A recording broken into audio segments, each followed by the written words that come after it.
The cursor blinked on the final authentication screen.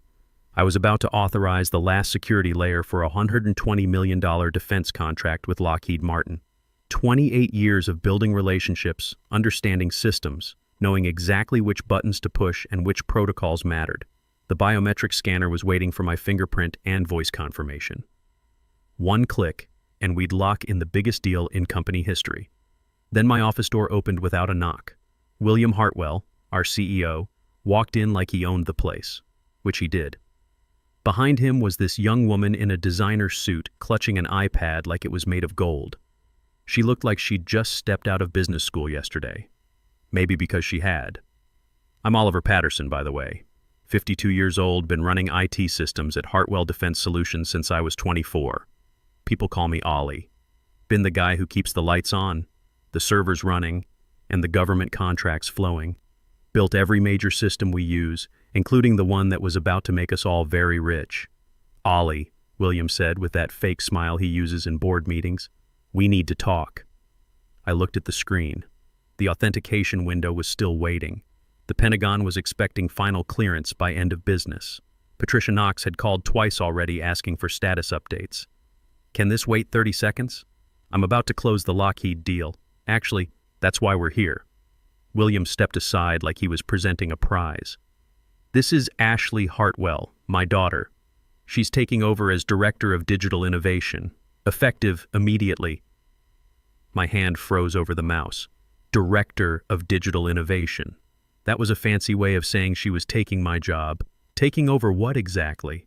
Ashley smiled like she'd just won the lottery. Bright white teeth, probably cost more than my truck. Dad's been telling me about your amazing work here, Mr. Patterson. I'm so excited to bring some fresh energy to our defense partnerships. Fresh energy. I'd heard that phrase before in the trade magazines, usually right before someone over 50 got shown the door. Ashley just finished her MBA at Stanford, William continued, like he was reading from a press release. Specialized in digital transformation and government relations. She's exactly what we need for the next phase of growth. Digital transformation, government relations. 28 years of actually doing the work, and they were replacing me with someone who had classroom theories. I turned to look at her, really look at her. Designer heels that probably cost more than most people's monthly rent, manicured nails that had never touched a keyboard for more than typing up a PowerPoint.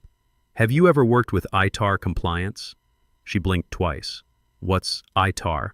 International Traffic in Arms Regulations. The federal law that keeps defense contractors from going to prison. The thing that governs every single contract we have. The reason we spend millions on security protocols and background checks. I didn't say any of that out loud. Mr. Patterson, I know this might seem sudden, Ashley said, her voice taking on that patronizing tone they teach in business school, but I've been studying our contracts upstairs. I have some really innovative ideas about streamlining our processes. Studying our contracts. Upstairs. Where the marketing department sits, 3 floors away from anything classified, where they make pretty charts about things they don't understand. William cleared his throat. The board feels it's time to embrace a more agile approach, someone who understands the digital native mindset. Digital native mindset. Right. I built these systems when she was in middle school, worrying about which boy to ask to the spring dance. What about the Lockheed contract? I asked. Ashley will handle the final authorization, William said, like it was the most natural thing in the world. Security will help you transition your access credentials. Security, not HR. Security. That's how you know they're not just firing you, they're erasing you. I looked at the screen again. The authentication was biometric, fingerprint, voice print, and retinal scan. 3-factor authentication that I'd designed myself after the last security audit. Ashley didn't have access because Ashley didn't exist in our system 6 months ago when we set up the protocols with the Pentagon. Hell, she didn't exist in our system yesterday. But they didn't know that yet. Congratulations, Ashley, I said, standing up slowly. I hope you know what you're walking into. Her smile never wavered. I'm sure I'll figure it out. How hard can it be, right? How hard can it be? 28 years of experience, and she thought it was like updating her Instagram. I logged out of the workstation without completing the authentication. The screen went dark, leaving just the company screensaver, a rotating logo of Hartwell Defense Solutions, established 1987, the year I graduated high school. "Good luck with that," I said. William's expression tightened. His jaw did that thing it does when the quarterly numbers come in low. "Is there something wrong with the system?" "Nope. Works perfectly. For authorized users." I gathered my coffee mug, the one my wife bought me 10 years ago that says "World's Most Patient IT Guy." Turned out she was right about the patient part. Grabbed my reading glasses from the desk drawer, left everything else. After 28 years, most of it was just clutter anyway. "Security will escort you out," William said. "Your personal items will be mailed to your home address. 28 years. No gold watch, no farewell party, no handshake, no thanks for building this company from the ground up. Just Ashley Hartwell with her fresh energy and her digital native mindset, sitting down at my desk like she owned it." Which she kind of did. I walked past the cubicles where I'd trained half these people, where I'd fixed their computers at 2 a.m. during system crashes, where I'd held their hands through Y2K, through security upgrades, through every crisis that threatened to shut us down. Same people who used to bring me their problems now couldn't meet my eyes. They all suddenly found their keyboards very interesting. The elevator ride down felt like it took forever. In the lobby, I handed my badge to Mike, the security guard. Same guy who'd said, "Morning, Ollie," every day for 15 years. "Sorry about this," he mumbled. "Not your fault, Mike." Outside in the parking lot, Virginia humidity hit like a wall. My truck was in the same spot where I'd parked it that morning, back when I thought I'd be closing the biggest deal of my career, back when I thought 28 years of loyalty meant something. I sat in the driver's seat and pulled out my phone. 3 missed calls from Patricia Knox at the Pentagon. She was probably wondering why the final authorization was taking so long. I didn't call her back. Not yet. Instead, I drove home to my house in Fairfax. Janet's car wasn't in the driveway. She was at her book club meeting. The house was quiet except for the hum of the air conditioning. I walked out to my workshop in the garage and opened a beer. Sat down at my personal laptop, the one connected to my home network that had nothing to do with Hartwell Defense. See, the thing about building IT systems for almost 30 years is you learn things. You understand how security works, how authentication protocols function, how biometric systems can be designed with certain requirements. I pulled up the system architecture I'd designed for the Lockheed contract. Beautiful piece of work, if I say so myself. Completely secure, completely compliant with federal regulations, completely auditable, and completely dependent on specific user credentials to complete the final authorization phase. Ashley Hartwell was about to get a very expensive education in digital transformation. The next morning, I was drinking coffee on my back deck when my phone started buzzing like an angry wasp. Text after text from guys still at the office. "Dude, Ashley's freaking out about the Lockheed system. She's been calling IT support all morning."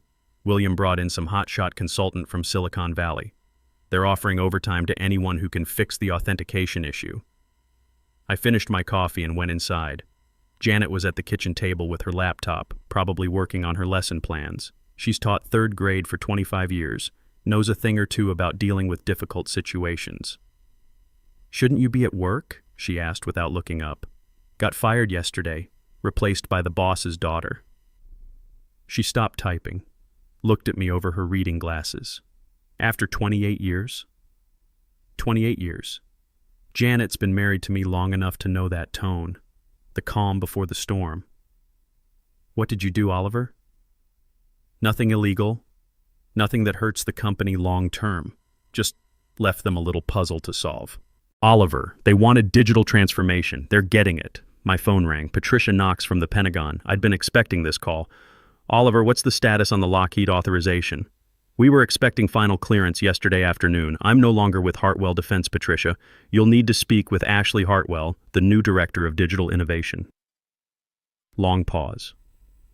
I could hear her typing in the background, probably pulling up personnel files. Since when? Since yesterday afternoon. Right in the middle of the authorization process. In the middle of a $120 million contract authorization? Are you serious? That's what I said. Another pause, longer this time. "Oliver, we've worked together for 15 years. I need to know." Is there anything I should be concerned about regarding security protocols? Patricia wasn't asking about the contract timeline.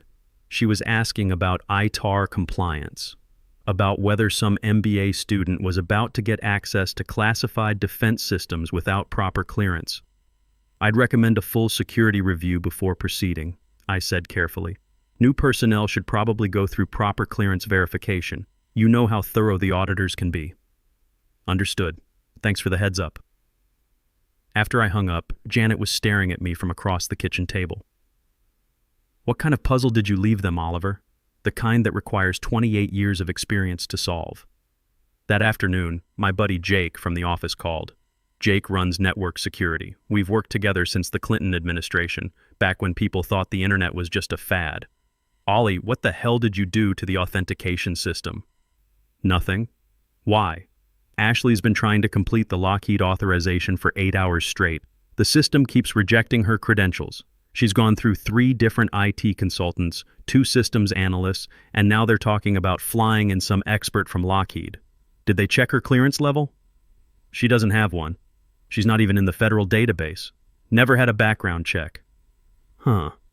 That's a problem for defense contracts. No kidding.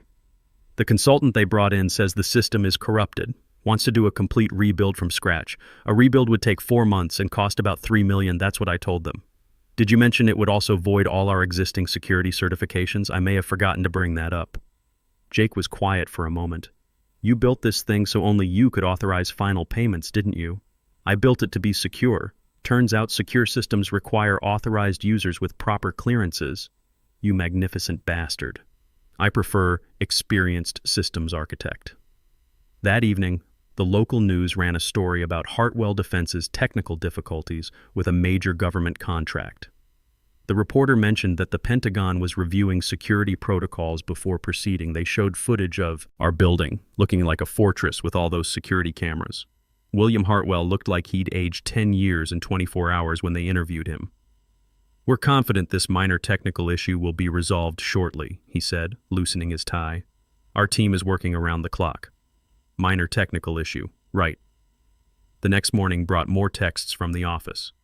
Ashley had apparently spent the night in the main conference room with 4 different IT consultants, trying to crack my authentication protocol. The cleaning crew found her asleep on the table at 6 a.m., surrounded by empty energy drink cans and technical manuals she probably didn't understand. By noon, the story hit the defense industry trade magazines. Hartwell Defense struggles with personnel transition during critical contract phase. The article was careful not to say too much, but anyone who knew the industry could read between the lines. Someone had leaked that they'd fired their senior systems architect in the middle of a major authorization process. The defense news reporter who wrote it used phrases like institutional knowledge gap and continuity concerns. My phone rang around lunchtime. Marcus Webb from Raytheon. Oliver, heard you might be available for consulting work. Might be. We've got a situation with some legacy defense systems that need experienced oversight, the kind of work you've been doing at Hartwell. What kind of situation? The kind where the Pentagon specifically requested someone with your background and clearance level. Interesting. What's the timeline? Immediate. And Oliver? The compensation package is, let's say it reflects the current market value for your expertise, which is triple your last salary, plus equity options, plus a consulting retainer. That alone is more than most people make in a year. I sat down in my workshop chair. That's generous. It's realistic. Turns out there aren't many people who understand both legacy defense systems and current security protocols, especially people the Pentagon trusts. That afternoon, Ashley Hartwell called me directly. I almost didn't answer. Mr. Patterson, this is Ashley from Hartwell Defense. I was hoping we could talk. About what? I think there might be some confusion about the authorization system. Could you walk me through the process? I don't work there anymore, Ashley. I understand, but maybe as a consultant? We could pay you for a few hours of your time. How much? Well, I'd have to check with my father about our consulting budget. Ashley, yesterday your father decided my 28 years of experience wasn't worth keeping around. Today you want to pay me by the hour to fix the mess that created. Do you see the problem with that logic? Silence on the other end. The Pentagon has frozen the contract pending a security review, I continued. That review is going to find that you don't have proper clearance, don't understand ITR protocols, and don't have authorization to access classified systems. What do you think happens next? Maybe we could discuss bringing you back full-time. At what level? Director of Legacy Systems? Legacy Systems. Like I was some kind of museum piece, like everything I'd built was obsolete. No thanks, but I appreciate the offer. I hung up and walked out to my garage workshop, started sanding a piece of oak I'd been saving for a coffee table. Working with my hands always helped me think. The wood was solid, reliable. It had taken decades to grow, and it would last decades more if you treated it right. My phone buzzed with another text from Jake. Pentagon's sending investigators tomorrow. Williams locked in his office. Ashley's crying in the bathroom. Stock price down 12%. I kept sanding. The oak was starting to show its grain, beautiful patterns that had been hidden under the rough surface. Sometimes you just had to know how to bring out the natural character. The Pentagon investigation took exactly 72 hours. Military efficiency at its finest. I was finishing my morning coffee when Jake called with the play-by-play. His voice was somewhere between amazed and terrified. They found everything, Ollie. ITR violations, unauthorized access attempts, security protocol failures. Ashley tried to override the authentication system 73 times. The logs show she was copying classified data to unsecured drives. That's not good. It gets worse. Remember that consultant from Silicon Valley? Turns out he doesn't have security clearance either. They've been letting uncleared personnel access classified systems for 2 days straight. I nearly choked on my coffee. They did what? Full breach protocol. The feds are treating it like a potential espionage case. Ashley gave an interview to Defense Weekly yesterday trying to explain the technical glitch. She mentioned specific details about the Lockheed contract that are classified at the secret level. Some people dig their own graves, others rent excavators and work overtime. What's William saying? Nothing. His lawyer told him to shut up and hire a crisis management firm. But the board called an emergency meeting for this afternoon. Word is they're discussing his removal. And Ashley? Federal agents interviewed her for 6 hours yesterday. She kept saying she was just trying to streamline outdated processes and bring transparency to government contracting. I shook my head. 28 years of following security protocols to the letter, and she'd blown through them all in 48 hours. By evening, the story was everywhere. CNN, Fox News, even the Washington Post. Defense contractor under federal investigation for security violations. Ashley's video interview with Defense Weekly was attached to every article showing her explaining how she planned to modernize classified defense systems. The comments section was absolutely brutal. A lot of retired military and defense contractors who understood exactly what they were watching. This is what happens when you replace institutional knowledge with PowerPoint presentations. 28-year veteran fired for a nepotism hire who doesn't understand ITAR. Brilliant business strategy. Someone should send this to every defense contractor as a training video on what not to do. I worked defense contracts for 30 years. This girl just committed career suicide on national television. My phone rang. Patricia Knox, and she sounded like she'd been drinking coffee for 18 hours straight. Oliver, I have news. The Pentagon is terminating the Hartwell contract. Immediate effect. On what grounds? Security violations, ITAR non-compliance, unauthorized personnel accessing classified systems, failure to maintain proper clearance protocols. You want me to keep going? What about Lockheed? They're requesting to work directly with you as an independent contractor. Something about maintaining continuity with someone they trust and who actually understands the technical requirements. Interesting. Oliver, I've been doing procurement for the DoD for 20 years. I've never seen someone destroy their own company faster than Ashley Hartwell just did. That interview, it's going to be used in security training courses for decades. After I hung up, I sat in my workshop for a while thinking. My coffee table was nearly finished. The oak had turned out even better than I'd hoped, showing grain patterns I hadn't expected. Janet found me there around dinner time, bringing me a sandwich and another beer. How was your day, unemployed husband? Productive. Got a job offer? From who? Lockheed. Through the Pentagon. Looks like they want me to finish what I started. And the revenge part? Revenge? I didn't do anything to Ashley. She did it all herself. Oliver, seriously, I just built a secure system and left it running exactly as designed. She's the one who tried to hack it 73 times and then gave classified information to a magazine reporter. Janet sat down on my workbench. So what happens now? William got fired this morning. Board voted him out unanimously. Ashley's probably going to federal prison for espionage. Espionage? That's what they call it when you share classified defense information with journalists, even if you're too stupid to know it's classified. And you? I start Monday as Senior Systems Architect for Lockheed's Special Access Programs Division. They offered me stock options, full benefits, security clearance upgrade, and a salary that's actually quadruple what Hartwell was paying. Quadruple? Turns out 28 years of experience is worth something after all. Who knew? The next week, the industry trade magazines ran follow-up stories. Hartwell Defense Solutions was under investigation by the FBI, Department of Justice, and Department of Defense Inspector General. Their security clearances had been revoked company-wide. The stock had dropped 67% in 5 trading days. Ashley had been arrested for violating the Espionage Act, the Arms Export Control Act, and about 6 other federal statutes.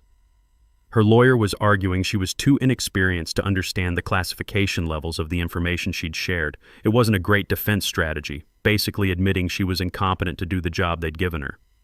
William was facing civil lawsuits from shareholders who'd lost millions when the stock tanked. Turns out firing your senior technical staff in the middle of a critical national security contract doesn't inspire investor confidence. The lawsuit cited gross negligence and breach of fiduciary duty.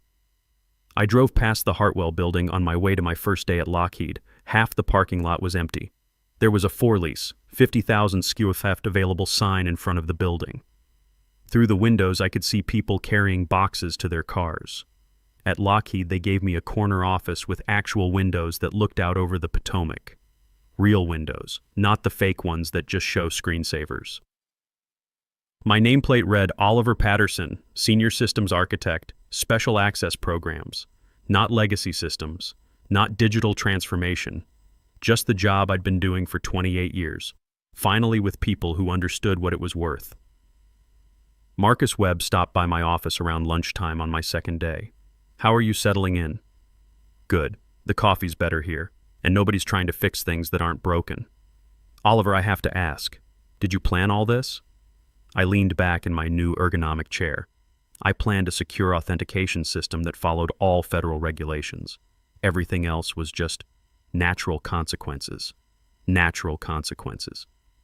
You know what they say about IT systems, Marcus? Garbage in, garbage out. If you put unqualified people in charge of critical infrastructure, you get critical failures. And if you put qualified people in charge? I gestured around my new office, with its government security certifications on the wall and my brand new top secret clearance badge on the desk. You get results. Marcus laughed. Remind me never to fire you. Probably a good policy, especially in this business. That evening, I finished the coffee table in my garage. Perfect fit for our living room. Solid oak, built to last. The kind of craftsmanship you don't see much anymore, but some people still appreciate. Kind of like some other things I could mention. 3 months later, I was sitting in a congressional hearing room watching Ashley Hartwell try to explain to a House subcommittee why she thought sharing classified defense information with reporters was a good idea. I wasn't supposed to be there, but Patricia Knox had gotten me a seat in the gallery. You need to see this, she'd said. It's like watching a masterclass in how not to testify before Congress. Ashley was wearing a conservative navy suit, probably picked out by her legal team. Her lawyer kept leaning over to whisper in her ear, but she ignored him. She was trying to charm the committee members, smiling that same bright smile she'd given me in my office. It wasn't working. Ms. Hartwell, said Congressman Rodriguez from Texas, you testified that you believed sharing technical specifications with Defense Weekly was part of transparent government contracting. Can you explain what training you received on classification protocols? Well, I have an MBA from Stanford, and I took several courses on government relations. That's not what I asked. What specific training did you receive on handling classified information? Ashley blinked twice. I assumed someone would brief me on that. The hearing room was dead quiet. You could hear the court reporter's fingers on the keyboard. Ms. Hartwell, You accessed classified systems for 3 days without any security training whatsoever? I was trying to solve a technical problem. The previous IT director had locked us out of our own systems. I almost laughed out loud. Even now, she was trying to blame me. Congressman Rodriguez wasn't having it. Ms. Hartwell, are you saying it's Mr. Patterson's fault that you violated federal law? Her lawyer finally grabbed her arm and whispered something urgent. Ashley's face went red. I invoke my Fifth Amendment right against self-incrimination. Too late. She'd already incriminated herself about 6 different ways. After the hearing, Patricia and I walked to a coffee shop near the Capitol. She looked like she'd been holding back laughter for 3 hours. That was educational, she said. That was painful. Oliver, I've been meaning to ask, how did you know she'd do something that stupid? I stirred my coffee, thinking about it. I didn't know she'd give classified information to reporters, but I knew she didn't understand the system she was trying to run. When people don't understand something, they get frustrated. When they get frustrated, they make bad decisions. And the authentication system? I built it the way it was supposed to be built. Secure, compliant, auditable. The fact that it required someone with proper clearance to complete the authorization wasn't a bug. It was a feature. Patricia nodded. The Pentagon's been using your case as an example in procurement training. Why institutional knowledge matters in defense contracting. Good. Maybe fewer companies will think they can replace experience with enthusiasm. My phone buzzed with a text from Janet. How's the hearing going? I texted back. Ashley just pleaded the fifth. Case closed. 6 months after that, the whole Hartwell saga was basically over. William had settled the shareholder lawsuits for $47 million and declared personal bankruptcy. The company had been sold to a private equity firm for parts. Most of the employees had found jobs elsewhere, including Jake, who'd come to work for Lockheed in my division. Ashley got 18 months in federal prison, plus 3 years probation and a $250,000 fine. Her lawyer had managed to plea bargain it down from the original espionage charges, but she was still a convicted felon. Good luck getting a security clearance after that. The Lockheed contract had been completed successfully, with me as the lead systems architect. We'd brought it in on time and under budget, which was basically unheard of in defense contracting. My stock options were worth about $800,000 at the current share price. But the real satisfaction wasn't the money. It was walking into work every morning knowing that people understood what I did and why it mattered. Nobody talked about digital transformation or disrupting legacy processes. They talked about building systems that worked, protecting national security, and getting the job done right. On a Friday afternoon in spring, I was finishing up some documentation when Marcus Webb knocked on my office door. Got a minute? Sure, what's up? He sat down in the chair across from my desk. I just got off a call with the Navy. They're looking for someone to lead a new cybersecurity initiative. Multiple contracts, probably $300 million over 3 years. Sounds like a big project. They specifically asked for you. I leaned back in my chair. Why me? Because you understand that security isn't just about having the latest technology. It's about having people who know what they're doing. And the position comes with a promotion to Principal Systems Architect, a 40% salary increase, and equity in the cybersecurity division we're spinning off. I thought about it for about 10 seconds. When do I start? Monday, if you want. That evening, I drove home to Fairfax thinking about how much had changed in less than a year. This time last year, I was worried about being forced into early retirement. Now I had job security, financial security, and professional respect. Janet was in the kitchen making dinner when I got home. How was work? Got promoted. She turned around, wooden spoon in hand. Again? Navy cybersecurity project. They specifically requested me. Of course they did. I sat down at the kitchen table, at the coffee table I'd built in my workshop during those first few days after getting fired. Solid oak, perfect joints, built to last. You know what's funny? I said. What? William thought he was modernizing the company by getting rid of the old guys like me. Turns out the old guys are exactly what people want. Experience matters. Experience matters. Later that evening, I was out in my workshop putting the finishing touches on a bookshelf for Janet's classroom when my phone rang. Number I didn't recognize. Mr. Patterson? This is David Brooks from the Washington Post. I'm working on a follow-up story about the Hartwell defense case. Could I ask you a few questions? What kind of questions? About institutional knowledge in the defense industry. How companies can avoid the mistakes Hartwell made. I thought about it. Off the record, if you prefer. Here's what you need to understand. You can't run a defense company like a tech startup. You can't move fast and break things when those things are national security systems. You can't replace 28 years of experience with 6 months of enthusiasm. Can I quote that? Sure. But here's the part you can't quote. William Hartwell didn't fire me because I was obsolete. He fired me because I knew more about his business than he did. And that made him uncomfortable. Why can't I quote that? Because it's still true at a lot of companies. And those companies are your advertisers. Brooks laughed. Fair enough. After I hung up, I went back to sanding the bookshelf. Smooth, even strokes, taking my time, no rush. When you know what you're doing, you don't have to hurry. Sometimes the best revenge is just being really, really good at your job and watching other people fail at it.